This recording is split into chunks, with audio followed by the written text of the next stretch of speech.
dass man von uns verlangt hat, zu schwören, für Führer, Volk und Vaterland, wenn es notwendig ist, also auch das Leben zu opfern, das fanden wir eigentlich selbstverständlich. By the end of the war, the morale of the German army was crushed.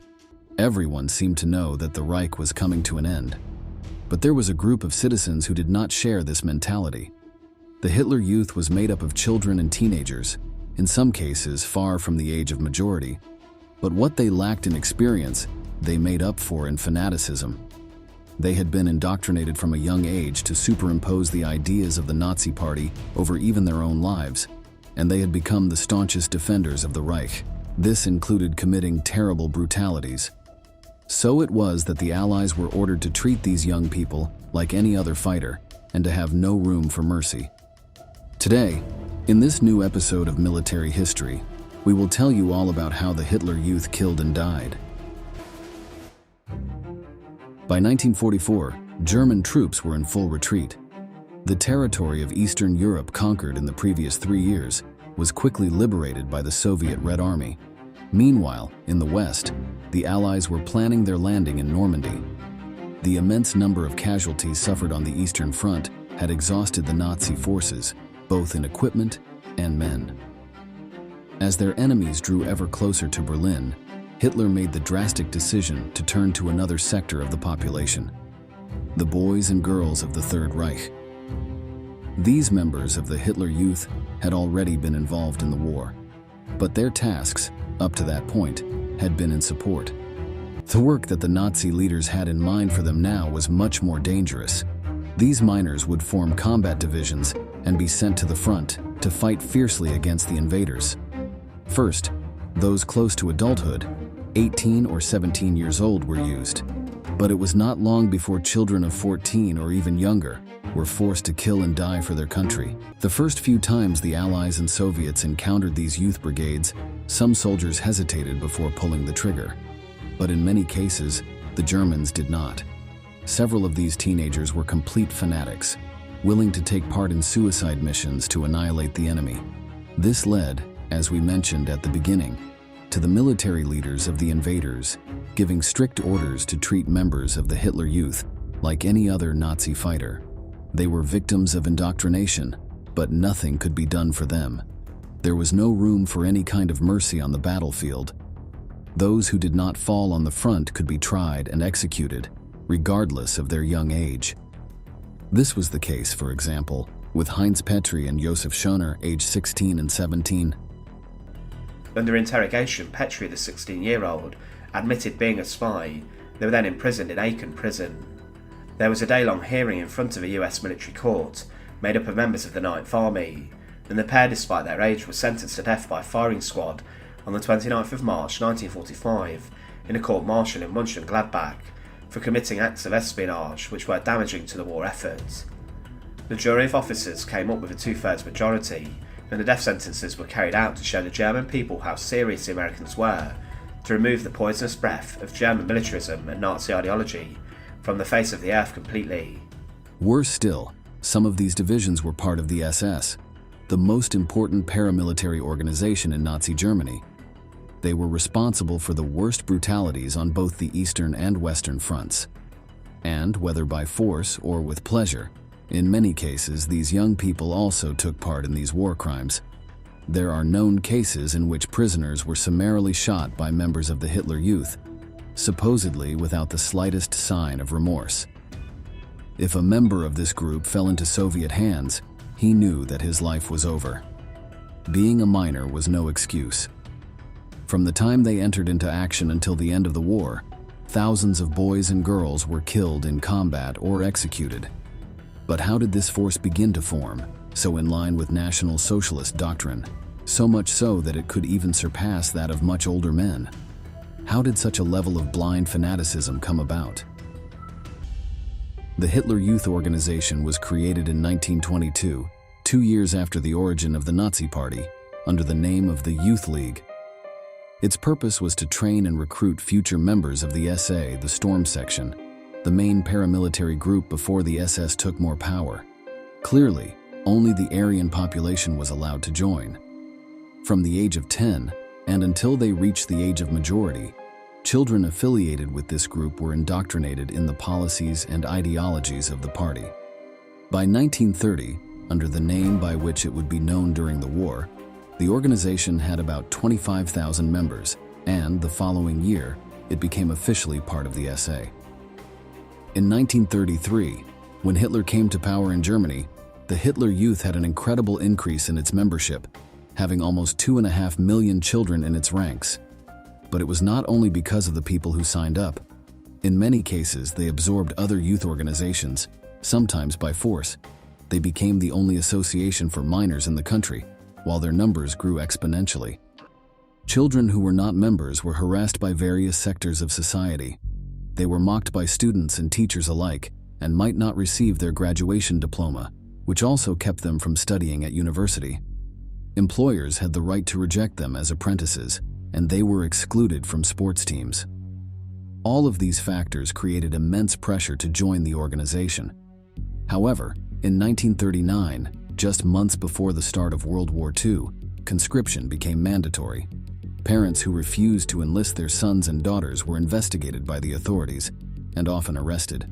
The Nazi leaders saw members of the Hitler Youth as representatives of the Aryan future of the Reich, and so the ideology of the party was taught to them as soon as they joined. Weekly meetings were held where the older members read Nazi texts to the younger members. Among them was Mein Kampf, or My Struggle, the book written by Adolf Hitler himself. It was not long before ideas of racial superiority over Jews and Slavs were engraved in the young minds. They were also taught the uselessness of Christianity and the church, and they even organized to speak at meetings of these groups. Above all, the idea that the Reich must survive, even if it meant their deaths, was repeated ad nauseum. As war approached, military training began to be added to the curriculum. Common weapons and their use were taught, as well as basic combat tactics and strategies. Physical ability began to take precedence over academics. These young men were gradually molded into fanatical soldiers, willing to die for the Führer and the 1,000-year Reich. Although not all members shared this fervor for the party, the harassment they suffered from the most indoctrinated kept them silent and remained part of the organization. World War II began on September 1, 1939, with the German invasion of Poland. Not long after this event, it was decided that the Hitler Youth should become fully involved in the country's war effort. By the following year, these teenagers were already part of the German postal and railway services. When the Allies began their bombing raids on German territory, they were assigned to relief tasks, such as in fire brigades. For now, the only direct combat they participated in was as crews of anti-aircraft divisions, protecting cities from enemy aircraft, as we can hear below. Leistungen kann ich kaum beschreiben. Es kam ein Luftwaffenoffizier zu uns in den Unterricht und verkündete uns, dass die Jahrgänge 26 und 27 dieser bestimmten Klassen der höheren Schulen mit dem 10. oder 15. Februar 1943 zur Flak kämen als Luftwaffenhelfer. Wir sind alle aufgesprungen, haben gejubelt, es war ein ohrenbetäubender Lärm. Und nun, auf einen Schlag, wurden wir Soldaten, ehe wir es gehofft hatten. Nur Freude. But this limited exposure to action was about to change dramatically. By 1942, the war had dragged on longer than Nazi leaders had expected. Setbacks in the North African campaign, plus the serious complication of the advance on the Eastern Front, meant the loss of large numbers of men for the Germans. So some high-ranking officers, such as SS Chief Heinrich Himmler, began to consider members of the youth as military reserves. In early 1943, Hitler approved the creation of a combat division made up entirely of members of the organization, aged 17 or 18. Their training soon began, where the ideas of cruelty and sacrifice learned in the previous years were put into practice. By 1944, their training was complete. Party leaders were impressed by the bravery and high morale displayed by its members and by the enthusiasm with which they expressed their ideology. it was decided that their baptism of fire would be in one of the most famous and bloodiest operations of the entire conflict, the Normandy landings. On June 6, 1944, the Allies invaded the French coast. It was here that the new division first encountered its enemy, made up mostly of British and Canadian soldiers. The bravery and courage of the children and teenagers astonished the invaders, throwing themselves fearlessly upon the tanks and destroying 28 of them. But the Allies' superior training and tactics soon proved too much for the young Nazis. Before the assault on the beaches was over, they had lost 3,000 soldiers. By the first month of fighting, the division had suffered 60% casualties, killed and wounded. Soon, their high morale had plummeted, and they were faced head-on with the reality of war, as one former member recounts below. Ich hatte 4 Freunde, mit denen wir hingegangen sind. Das waren wirklich Freunde, also nicht nur so Soldaten, sondern wir waren Freunde. Und von denen sind innerhalb von 14 Tagen oder 3 Wochen sind 3 Mann gefahren. Also das war da ziemlich hart und dann fühlt man sich als Kanonenfutter. Ne? Even so, they continued to fight against the Western powers with ferocity. But this was not the only front Germany had to deal with. After their famous defeat at Stalingrad, the Germans had been beaten back, closely pursued by the Soviet Red Army. To make up for the numerous losses, the Hitler Youth began recruiting boys and girls of increasingly younger age. It was not unusual to see 14-year-old fighters, while those of 10 or 12 played support roles. The Russians, however, did not usually pay attention to this. From the beginning of their offensive, they were dominated by their thirst for revenge, wanting to repay the Nazis for the brutalities suffered on their territory. There were cases where, when a young member of these organizations fell into Soviet hands, the soldiers would give him just one blow and send him to his mother. But on many other occasions, his treatment was no different than that of any other prisoner of war. Large numbers of children were sent to forced labor camps and many died there. By 1945, war had come to Germany and the Nazis were desperate. For Hitler, the time had come for total war. There were no more civilians, only combatants. To confront their enemies, they were forced to draw on the last reserves of the population they had left. In addition to the German line army, a militia known as the Volkssturm, or People's Storm, was formed. It was made up of every male, aged 16 to 60, who had not yet been drafted into the country's armed forces. If anyone refused, he was arrested or executed by SS soldiers. Many members of the Hitler Youth were added to these divisions, which were placed under the command of the most fanatical officers in the Reich. They needed this kind of blind loyalty for the missions they were sent on. Typically, they were given anti-tank weapons and ordered to hide until the armored vehicles passed by. At that point, they would attack and destroy the vehicle. Some US soldiers reported encountering children as young as 8 years old, armed and waiting for their enemies. Listen to one of these child soldiers in the video below. So sind wir also am 4. April 1945 gemustert worden. Ein Teil meiner Klasse wurde tauglich gemustert und wir kriegten dann auch die Tarnanzüge der Waffen SS.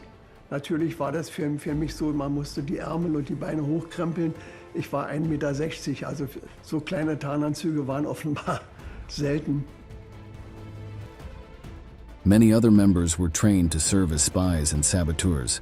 This operation became known as Werwolf. It was not only children who took part in these actions, although they formed a large part of their ranks. They had been ordered to carry out guerrilla actions to sow chaos behind enemy lines. But the disorder that characterized German plans at this time of the war, coupled with poor training, resulted in the frequent failure of these attacks. There were numerous cases where, despite being minors, captured werewolves were shot by the Allies, accused of espionage, as in the aforementioned case of Petrie. But as could be expected, these new forces made up of young and old had no effect on the enemy advance. The Soviets continued to rapidly approach the capital. During the Battle of Berlin, the militias formed an integral part of the city's defense. they were reported to have fought with much greater fervor than the veteran officers and soldiers of the German army, perhaps because the latter already saw that defeat was certain. On numerous occasions, even when completely surrounded, the young men fought to the death of the last member rather than surrender. There were even cases where they took their own lives before being taken prisoner. That was the extent of their indoctrination. In the last days of the war, to avoid unnecessary deaths, Helmuth Weidling, the general in charge of the defense of Berlin, ordered the youth combat divisions to disband.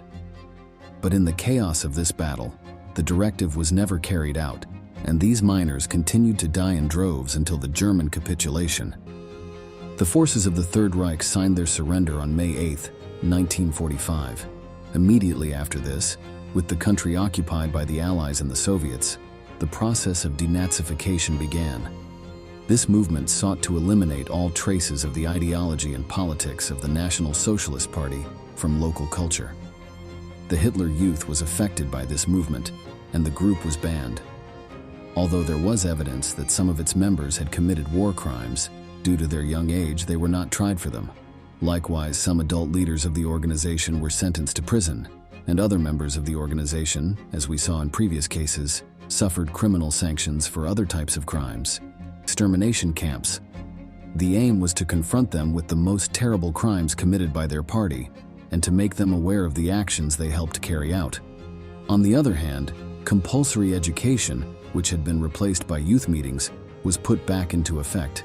It was not unusual to see 16 or 17-year-old boys with very poor reading or writing skills, as military actions had become more important than their academic training. There were cases where indoctrination had been too effective, and even after the war was over, boys and girls continued to clamor for National Socialism. But on many other occasions, these young people were able to realize that the party had stolen their childhood. Several former members became great whistleblowers, charged with raising awareness in the world about the crimes in which they had participated.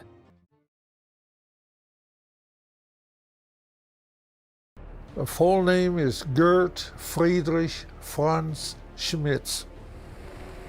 And I remember on September the 1st, 1939, Hitler was on the radio telling that the war started. Since 5 o'clock this morning, our troops marching into Poland, doing whatever they do best. 6 months later, Hitler marched into the France. The British came and the Americans came into the war. And I talked to my grandpa, and he told me, he said, if they want to win the war, it don't look too good. He said, don't say that, Grandpa, we cannot lose the war. That was not even remotely in my mind that we ever could lose a war, you know, because we were so conditioned politically. Hitler controlled the newspapers, they controlled the radio, and Goebbels, the propaganda minister, he controlled everything else. And we listened to the news, and they told us all about going on the Western Front and how successful they are and all that. And then we walked outside and we heard the guns. What you just heard are the memoirs of Gert Friedrich Franz Schmitz, a Nazi pilot of the Luftwaffe who fought in World War II under the command of Adolf Hitler. Have you ever wondered what it must have felt like to be a German soldier in the 1940s? In this new video from Military History, we invite you to step fully into the shoes of the German combatants. Get ready to discover a hidden side of the greatest conflict of the 20th century like you've never seen before.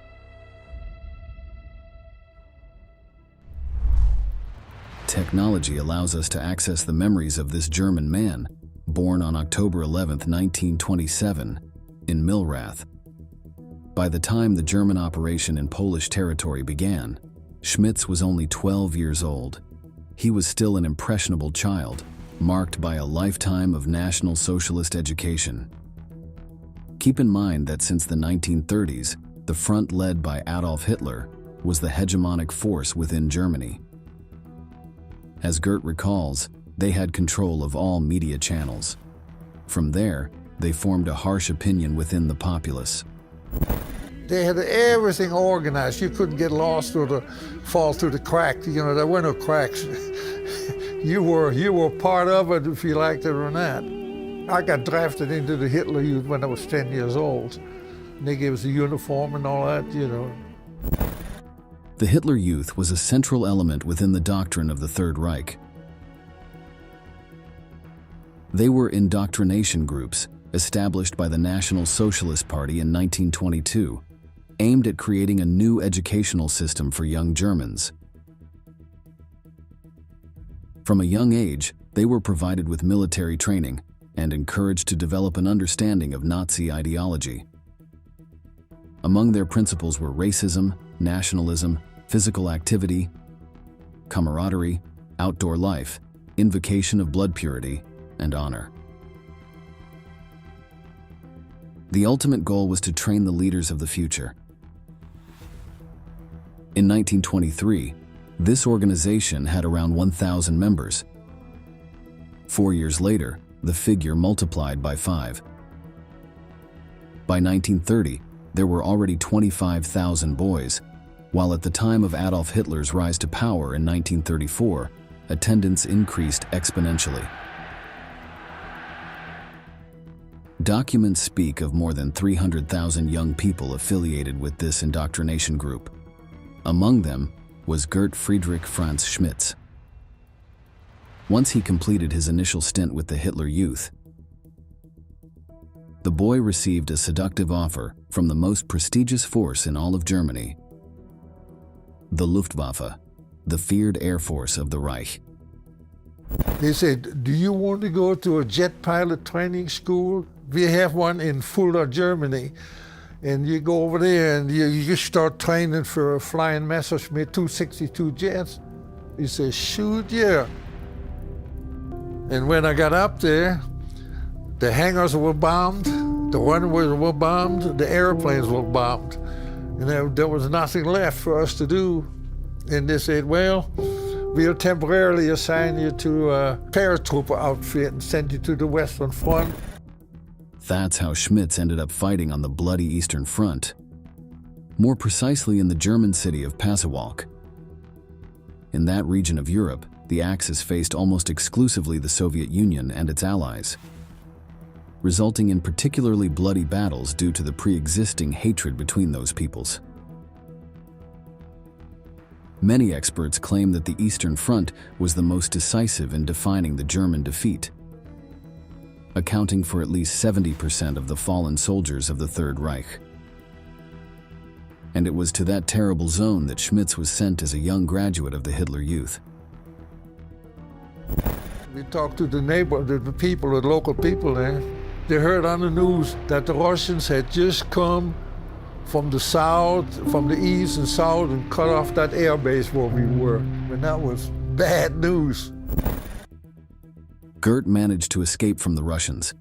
Being captured by the Red Army would have meant brutal torture, and in many cases, death after a long stay in detention centers.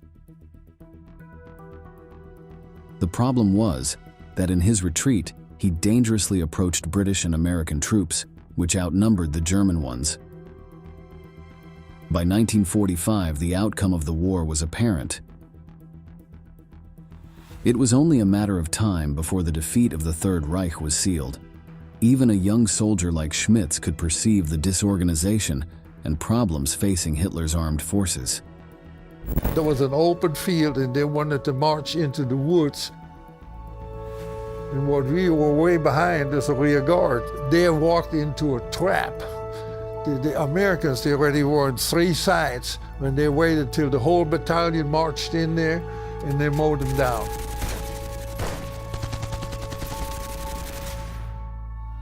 So the 4 of us, we went off to the right into the woods and disappeared in the woods. And that's how we ended up behind enemy lines. Along with his 3 companions, Gert fled from the Allied checkpoints that were gradually dominating all the routes and roads of Germany. In silence and starving, they reached Dülmen. They arrived in the city during the day. The area looked peaceful, almost like an oasis amidst so much violence. They said, well, that must be a park. Nobody is fighting in the park, so we're going to be pretty safe. So we got over and climbed over that 6-foot fence. GIs walking all over the place there. And they saw us and they started shooting at us. They had a 2.5 truck with machine guns on there. They came around and started shooting at us with that. And then we said, we got to get out of this park. So we jumped over the fence. Then there was tanks on the outside. They said, that ain't not safe either. Let's jump back in the fence. We jumped back over that 6-foot fence. And then that truck came and started shooting at us. We went back over the fence again and went in the other direction. And we saw a pine forest over there. And they said, let's get into that forest and get the heck out of here. The situation was worrying. Surrounded by hundreds of heavily armed Allied troops, the 4 Germans only found refuge behind the pines. It was only a matter of time before they were caught, presenting a new problem. How to surrender peacefully without triggering a shootout in which they would likely be killed. The protagonist of this story found a rather curious solution. And they came and I stood behind a tree. You know, we all stood behind each one of those trees. It was just big enough to hide us.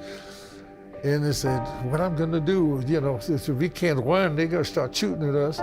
And I finally, I put my hand out and waved, you know, say, hi. And they said, come on out, you know, hands up, hands up. And that's how we got captured. Already under American custody and awaiting transfer to a prisoner of war camp in the United States, Gert began a long journey across Europe. He was constantly relocated as the Allies pacified different war zones. According to his own words, he spent most of his time drawing to depict the experiences he lived as a prisoner. After several months, Germany finally surrendered. The war ended, and many captured soldiers, those of lower rank who hadn't committed provable crimes, were sent home. But that home no longer existed. Now Germany was a destroyed wasteland, ravaged by bombing campaigns and with virtually no industry. After years of hardship as his country recovered from devastation, in 1952, Gert decided to journey to the United States, where he began a new life. There, he served in Uncle Sam's army and even participated as an aerospace engineer alongside renowned specialists in the field. Schmitz was a key member of the space program, holding several patents in his name. Additionally, he was a founding member of the von Braun Astronomical Society. Schmitz often recalled his childhood in Germany, both the good and the bad. Family moments and days of hunger and war marked his generation. Gert enjoyed recounting these memories. It was the best way to keep the memory of his parents and grandparents alive. Throughout this video, we saw one of his last interviews, in which he compiled much of his service for the Third Reich and the way he was captured by the Allies. Beyond all the death and violence that inhabit his story, his narrative closes with a reflection as simple as it is true. War is the stupidest thing that man invented. If you can't talk it out, if you cannot communicate, you start fighting. You have to do away with your problem. You have to annihilate your problem. But that is not a solution. Yeah, that just creates more problems. Testimonies like that of Gert Friedrich Franz Schmitz are essential for understanding in depth the functioning of the institutions of the Third Reich, as well as the human factor that composed those forces. Let's take, for example, the aforementioned Luftwaffe, one of the great pillars of the German offensive during World War II. After assuming power in Germany in 1933, the first thing Adolf Hitler did was to secretly begin developing his military air force. Remember that after the defeat in World War I, the Treaty of Versailles severely limited German military development, but the National Socialist leader had no intention of obeying those terms. after several moves to organize his troops. On February 26, 1935, the top Nazi ordered his air minister, Hermann Göring, to formally rebuild the German aviation. This new war instrument was presented to the world in March of that same year. The growth was surprising. Thousands of pilots were quickly incorporated, and air bases were opened throughout German soil. There, the future airmen of the Third Reich were trained. The Luftwaffe, through the country's main aeronautical companies, designed and built thousands of aircraft at an average rate of almost 15,000 units per year. In total, before and during World War II, German industries built nearly 86,000 aircraft of all shapes, modalities, and uses. Precisely, one of the most significant changes brought about by the Second Global Conflict was the full integration of aviation into the war world. Although during World War I the use of aircraft had been more limited, it still served for many countries to realize the importance of having an air force as a battle instrument. Like in the rest of the social strata during the National Socialist era, the Luftwaffe was sustained not only by its massiveness and technological power, but also by the ideological construction in the training of its pilots. Each tactic was also based on a racist and imperial ideology. Germany deserved Europe. It was its vital territory, and it had the authority to take it by force. Let's listen to the testimonies of a member of this force who recalls one of the most popular songs of that time. Kamerad, Kamerad, der Befehl ist da, wir starten. Kamerad, Kamerad, alle Mädels müssen warten. Die Losung ist bekannt, ran an den Feind, Bomben auf England. Por supuesto, eso estaba cada día en las noticias de las Fuerzas Armadas. Se oía esa canción de Inglaterra y así era como preparaban a la gente para que se preocupase realmente por aquello. You have just heard the words of Horst Petschler, a distinguished pilot of the German Air Force, who achieved more than 20 victories aboard a Messerschmitt Bf 109 G10. Several decades have passed, but that song still resonates in his mind, seeking to ignite the spirits of young soldiers, already tired after a superhuman effort fighting against the Allies. The lyrics speak of abandoning women and vices and running towards the enemy, England. The British island was one of the primary objectives of the German aviation. There they unloaded hundreds of thousands of kilograms of explosives that devastated entire cities. But these types of offensives could not be carried out forever. There was a material and human limit that became increasingly apparent as France, the United States, and the Soviet Union surrounded Germany. During the final months of World War II, Luftwaffe pilots took to the skies in risky flights to counter Allied bombing raids on the heart of the Third Reich. Let us turn once again to the memoirs of pilot Petschler. Siempre teníamos que despegar cuando venían al centro de Alemania y nos colocábamos delante de la formación de bombarderos. Evitábamos los ataques desde atrás porque eran demasiado costosos. Éramos probablemente 20 o 30 109s y Focke-Wulfs. Nos desplegábamos y nos lanzábamos y había piezas volando por todas partes. Veía paracaídas, veía aviones, cazas chocando con los bombarderos de lleno. The scene Petschler describes is chaotic and desperate. In some ways, it resembles that recounted earlier by Schmitz. Towards the close of the war, disorganization took all German forces hostage, leading to reckless actions and the unnecessary deaths of thousands of young soldiers. Having failed to achieve victory over the Soviet Union in 1942, the Luftwaffe was embroiled in a great war of attrition that stretched to North Africa. With the entry of the United States into the war and the resurgence of the offensive power of the Royal Air Force of the United Kingdom, the front on German soil, known as the Defense of the Reich, was created. The strength of the mythical institution was slowly eroded, and by mid-1944, it had practically disappeared from the skies of Western Europe, leaving the German army without support. More than any other force, the Luftwaffe was deeply involved in Nazi crimes and the extermination of tens of thousands of people. By the end of the war, a significant percentage of aircraft production originated in concentration camps, an industry that employed multitudes of prisoners. Lack of food and hard manual labor often resulted in the deaths of the victims. To put it in terms of numbers, in January 1944, Messerschmitt and its contractors used 7,564 slaves.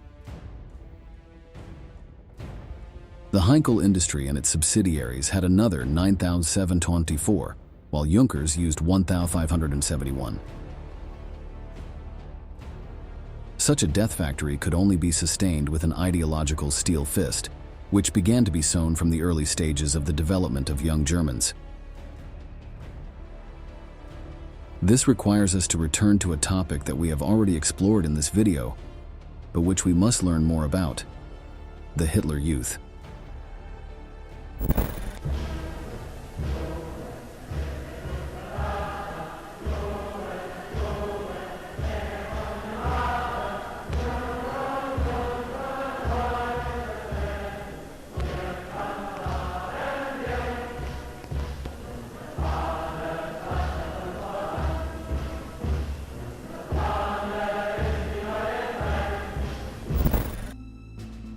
What you just saw was the gigantic parade of the Hitler Youth in 1937.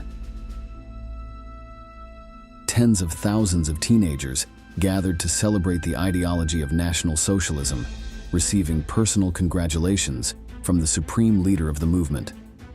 Within just 2 years, many of these children were already well-trained soldiers in the art of war, the backbone of the German armed forces.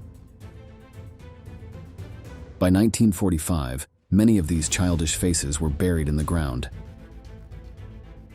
After 6 years of brutal fighting against the Allies. The importance of this ideological tool cannot be underestimated. These parades were the breeding ground for the most powerful military force of their generation, one driven by hatred and the desire to conquer. The time commitment and regular exposure to Nazi ideology weakened the influence of parents, teachers, religious figures, and other voices of authority. In fact, the Hitler Youth and the League of German Girls even encouraged their members to report to their leaders any suspicious behavior that occurred in their schools, churches, and families. The curious thing is that this gigantic mobilization of 1937 was not the first, but rather the high point of a tradition of several years. As we anticipated, the Hitler Youth was created in the mid-1920s, and every year about 2,000 boys had to march on foot from various points of Germany to the Nuremberg Congregation, one of the most important events of the National Socialist Party. Being invited to this parade was an honor, and every young German was prepared to sweat in the sun to arrive on time. As the Hitler Youth grew in number, so did the dispersion of institutions across the country. By the mid-1930s, there were factions that had to travel up to 800 kilometers to reach the meeting in Nuremberg, a distance that was covered on foot. Such a physical challenge had only one clear explanation. These children had to be prepared for war, and in war there is no room for compassion for weakness. All that matters is to carry out the orders that were assigned to them. When the boys grew up and were trained in various military trades, their officers and tutors recruited them for special forces according to their aptitudes and interests. As we told you previously, Gert Schmitz was taken to an airbase to be trained as a fighter pilot.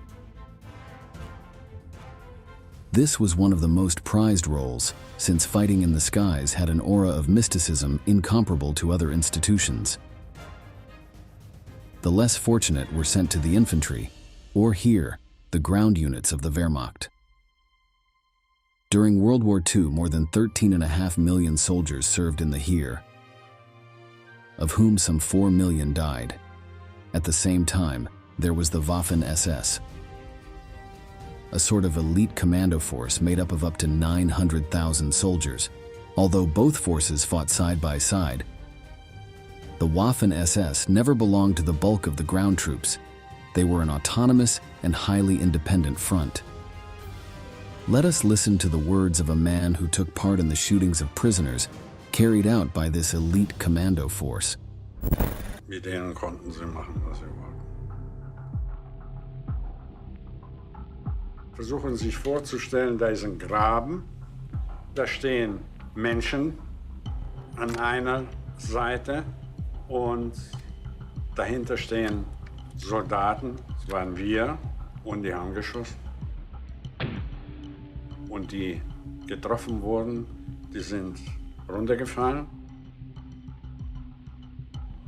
Das, was Sie, während Sie geschossen haben, gedacht oder empfunden haben, das möchte ich, dass Sie mir das noch einmal sagen.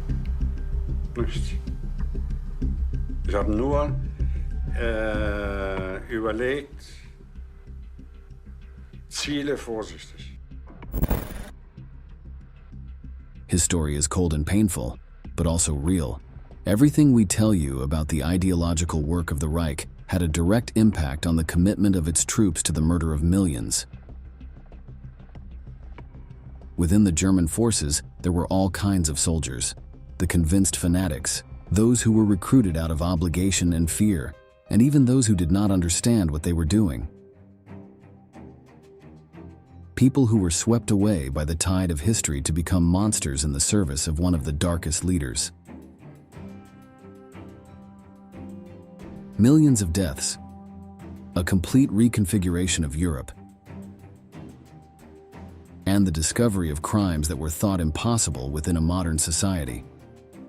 The Second World War continues to be one of the most studied historical events. The wounds and scars obtained in that conflict continue to mark the present, so it is still essential to listen to the testimonies of those who lived through that hell. As time passes, the protagonists succumb to old age, but technology allows us to immortalize their memories as if they were first-person documentaries. This way, we come to the end of the video. If you like this content and want to continue learning fascinating stories about World War II, we invite you to subscribe and activate notifications on our channel. Without further ado, we say goodbye until the next installment of Military History. Thank you for joining us.